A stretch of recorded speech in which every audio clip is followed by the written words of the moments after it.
हर हर महादेव, ओम नमः शिवाय। दोस्तों, सावन का दूसरा महीना चल रहा है और 14 अगस्त सावन के छठे सोमवार के दिन एक अद्भुत और दुर्लभ संयोग बन रहा है, क्योंकि इस दिन सावन महीने की दूसरी सबसे बड़ी शिवरात्रि पड़ रही है और इसी दिन सावन का छठा सोमवार भी पड़ रहा है।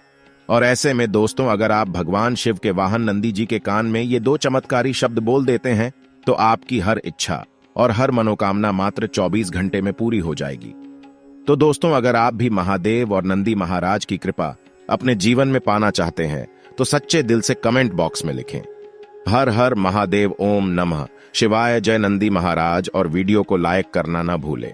दोस्तों, भगवान शिव के सबसे प्रिय गणों में से एक हैं नंदी। नंदी जी कैलाश पर्वत के द्वारपाल भी हैं। आप सभी ने देखा होगा कि प्रत्येक शिव मंदिर में शिवलिंग के सामने कुछ दूरी पर नंदी जी विराजमान रहते हैं। कई लोग जब मंदिर जाते हैं तो नंदी के कानों में अपनी मनोकामना बोलते हैं। ऐसी मान्यता है कि नंदी के कानों में अपनी मनोकामना बोलने से वह जरूर पूरी हो जाती है। लेकिन कई लोग सिर्फ भगवान शिव की पूजा करके ही घर चले जाते हैं। लेकिन भगवान शिव के साथ नंदी की पूजा करना भी बेहद महत्वपूर्ण है। कथा कहानियों के अनुसार भगवान शिव ने नंदी को वरदान दिया था कि जहां उनका वास होगा वहां नंदी हमेशा विराजमान रहेंगे। दोस्तों, कथा अनुसार नंदी अल्पायु थे, लेकिन शिव भक्ति से इनका मरने का डर खत्म हो गया और शिव जी ने इन्हें अपना वाहन बना लिया। शास्त्रों में नंदी के जन्म की कथा है। वो है कि पुराने समय में शिलाद नाम के ब्रह्मचारी ऋषि थे। शिलाद मुनि ने विवाह नहीं किया था, इस कारण उनके पितृ देवता चिंतित रहते थे। पितरों की चिंता का कारण यह था कि शिलाद के बाद उनका वंश खत्म हो जाएगा। एक दिन पितृ देवता शिलाद मुनि के सामने प्रकट हुए और उन्हें अपनी ये चिंता बताई। पितृदेव ने कहा कि तुम ब्रह्मचारी रहोगे तो हमारा वंश खत्म हो जाएगा। हमारा वंश आगे बढ़ सके, इसके लिए तुम्हें कुछ करना चाहिए। पितृदेवता की चिंता सुनकर शिलाद मुनि ने शिव जी को प्रसन्न करने के लिए तप किया। शिव जी मुनि की तपस्या से प्रसन्न हो गए। शिलाद मुनि के सामने शिव जी प्रकट हुए। शिव जी शिलाद मुनि से वरदान मांगने के लिए कहा। शिव जी से शिलाद मुनि ने वरदान में एक पुत्र मांगा। शिव जी ने शिलाद मुनि की इच्छा पूरी होने का वर दे दिया और अंतर्ध्यान हो गए। कुछ समय बाद एक दिन शिलाद मुनि खेत में हल चला रहे थे। उस समय उन्हें खेत में से एक छोटा बच्चा मिला। शिलाद मुनि ने उस बच्चे को अपना पुत्र मान लिया और उसका नाम रखा नंदी। शिलाद मुनि नंदी का पालन करने लगे। शिलाद मुनि ने नंदी को सभी वेदों का ज्ञान दिया। एक दिन शिलाद मुनि के आश्रम में कुछ अन्य संत महात्मा आए। संतों ने शिलाद मुनि को तो लंबी उम्र और सुखी जीवन का आशीर्वाद दिया, लेकिन नंदी को कोई आशीर्वाद नहीं दिया। इस बारे में शिलाद मुनि ने संतों से बात की तो संतों ने बताया कि नंदी की उम्र ज्यादा नहीं है, ये अल्पायु है। संतों की बात सुनकर शिलाद मुनि दुखी रहने लगे। जब नंदी ने पिता को दुखी देखा तो उन्होंने इस दुख की वजह से पूछी। शिलाद मुनि ने नंदी को संतों की बात बता दी। जब नंदी को मालूम हुआ कि वह अल्पायु है तो उन्होंने अपने पिता से कहा कि आप चिंता न करें, संतों की भविष्यवाणी सच नहीं होगी। नंदी ने शिव जी को प्रसन्न करने के लिए तपस्या शुरू कर दी। कठिन तपस्या से शिव जी प्रसन्न होकर नंदी के सामने प्रकट हुए। शिव जी नंदी से कहा कि तुम मेरे ही अंश हो, इसलिए तुम्हें मृत्यु से डरने की जरूरत नहीं है। शिव जी ने नंदी से वर मांगने के लिए कहा तो नंदी ने कहा कि आप मुझे अपनी सेवा में रख लीजिए। शिव जी ने नंदी की इच्छा पूरी करने के लिए उन्हें अपना वाहन बना लिया। इसके बाद नंदी शिव के वाहन बने और उनके प्रिय गण भी बन गए। तब से नंदी हर समय शिव जी के साथ ही रहते हैं। इस मान्यता की वजह से शिव जी के हर मंदिर में शिवलिंग के साथ ही नंदी भगवान की प्रतिमा भी जरूर होती है। और शिव मंदिर में लोग नंदी जी का कानों में अपनी मनोकामना बोलने के बाद ही बाहर आते हैं। कहा जाता है कि शिव जी अधिकतर अपनी तपस्या में ही लीन रहते थे। उनकी तपस्या में विघ्न न पड़े, इसलिए नंदी हमेशा शिव जी की सेवा में तैनात रहते थे। जो भी भक्तगण शिव जी के दर्शन करने आते थे वह अपनी बात नंदी के कानों में बोलकर चले जाते थे। नंदी जी से कही गई बात शिव जी तक जाती है, इसलिए लोग मंदिरों में शिव जी के कानों में अपनी मनोकामना बोलते हैं। मान्यता यह भी है कि शिव जी ने नंदी जी को खुद ये वरदान दिया था कि जो तुम्हारे कान में अपनी मनोकामना कहेंगे उस व्यक्ति की सभी इच्छाएं जरूर पूरी हो जाएंगी। दोस्तों, नंदी के कान में अपनी समस्या या मनोकामना कहने के कुछ नियम होते हैं और उनका पालन करना बहुत आवश्यक होता है। जैसे कि कोई भी मनोकामना कहने से पहले नंदी की पूजा अवश्य करें और नंदी के कान में अपनी मनोकामना कहते समय इस बात का ध्यान रखें कि आपकी कही हुई बात कोई और न सुने। दोस्तों, अपनी बात इतनी धीमे कहें कि आपके पास खड़ी व्यक्ति को भी उस बात का पता न लगे। दोस्तों, अपनी बात नंदी के किसी भी कान में कही जा सकती है, लेकिन बाएं कान में कहने का अधिक महत्व है। और अपनी बात कहते समय अपने होठों को अपने दोनों हाथों से ढंक लें, ताकि कोई अन्य व्यक्ति उस बात को कहते हुए आपको न देखें। दोस्तों, नंदी के कान में कभी भी किसी दूसरे की बुराई, दूसरे व्यक्ति का बुरा करने की बात न कहें। और नंदी को अपनी मनोकामना बोलने के बाद उनके सामने कोई चीज भी भेंट करें, जैसे फल, धन या फिर प्रसाद। दोस्तों, अब बात करते वो चमत्कारी शब्द जो आपको अपनी मनोकामना पूरी करने के लिए नंदी जी के कान में बोलना चाहिए। दोस्तों, शास्त्रों में ओम शब्द को पूरे ब्रह्मांड का प्रतीक माना गया है। इसलिए नंदी के कान में अपनी कामना बोलने से पहले ओम शब्द का उच्चारण करना चाहिए। इससे आपकी मनोकामना भगवान शिव तक जल्दी पहुंचती है। और साथ ही आपको ओम नमः शिवाय का 11 बार नंदी जी के कान में जाप करना चाहिए, जिससे आपकी सभी मनोकामना जल्द से जल्द पूरी हो जाती है। वही दोस्तों कहा जाता है कि व्यक्ति को अपनी मनोकामना नंदी के बाएं कान में बोलनी चाहिए। इस कान में मनोकामना बोलने का अधिक महत्व है। हालांकि आप दूसरे कान में भी अपनी मनोकामना बोल सकते हैं। इसके बाद दोस्तों, मनोकामना बोलने के बाद बोलें कि नंदी महाराज, हमारी मनोकामना पूरी करो।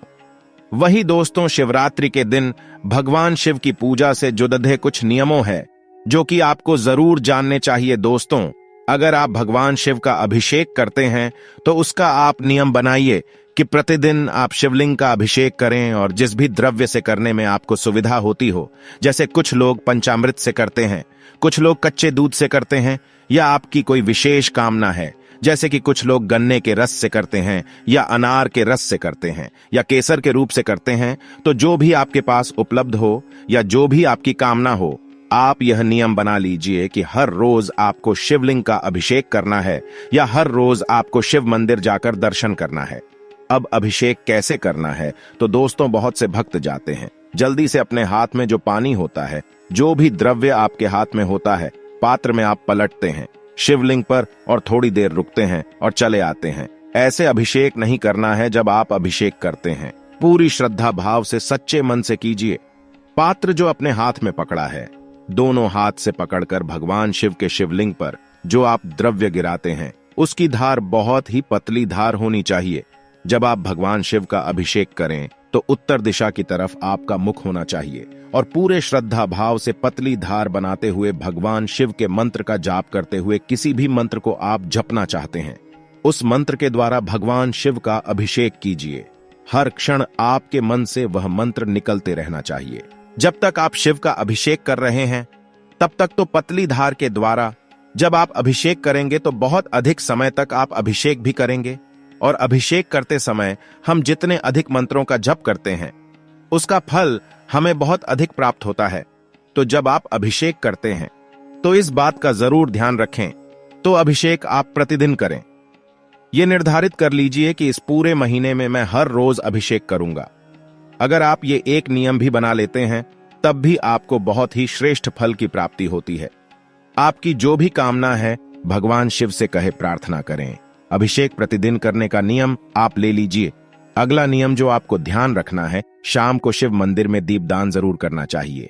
यह संकल्प ले लीजिए कि इस पूरे सावन में मैं शिवलिंग का हर रोज दर्शन करूंगा, अभिषेक करूंगा और शाम को दीपदान अवश्य करूंगा। शाम का मतलब होता है जब सूर्यास्त हो जाता है, तब हमें शिव मंदिर में शिवलिंग के समक्ष दीपदान करना चाहिए। अगर आपके घर के आसपास मंदिर हो तो आप हर रोज शिवलिंग के दर्शन कर पाते हैं।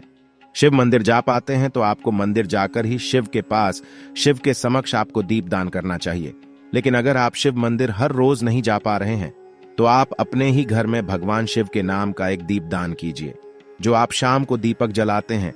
जैसे कि हर रोज हम शाम को संध्या वंदन करते समय जो दीपक जलाते हैं, उसके अलावा ये दीपक अलग से होगा जो भगवान शिव की जो भी आपके पास प्रतिमा, शिवलिंग, फोटो मौजूद है, उसी फोटो के सामने आप अपने मन में भगवान शिव का स्मरण करते हुए दीपक को जला दीजिए।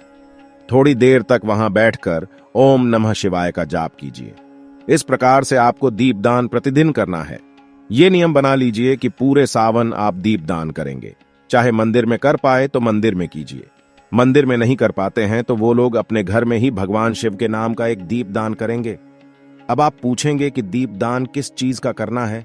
मिट्टी का दीपक लें, आटे का दीपक लें, कोई भी दीपक जो आपके पास उपलब्ध हो।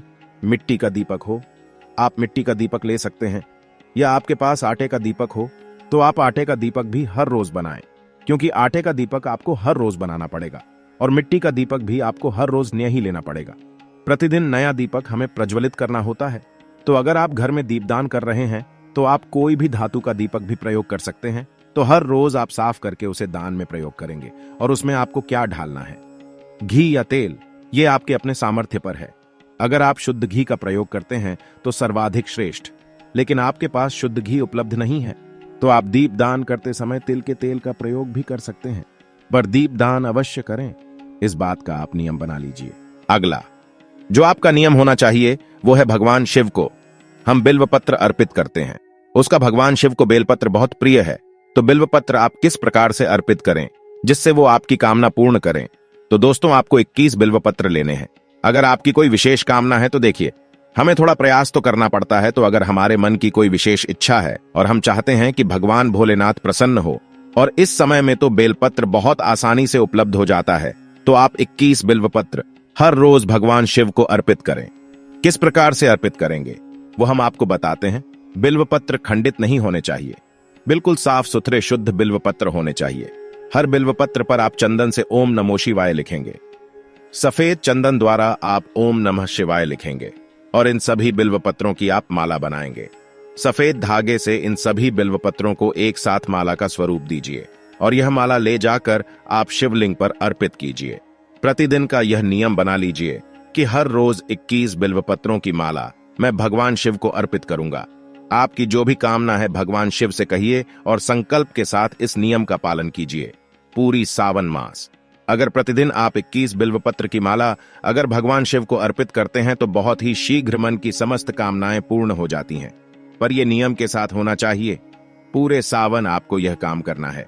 तो दोस्तों, आशा करते हैं ये उपाय आपके जीवन में सफलता लाएंगे और आपकी समस्याओं को दूर करेंगे। वीडियो कैसा लगा हमें कमेंट में जरूर लिखें। साथ ही चैनल को सब्सक्राइब करना ना भूलें। धन्यवाद।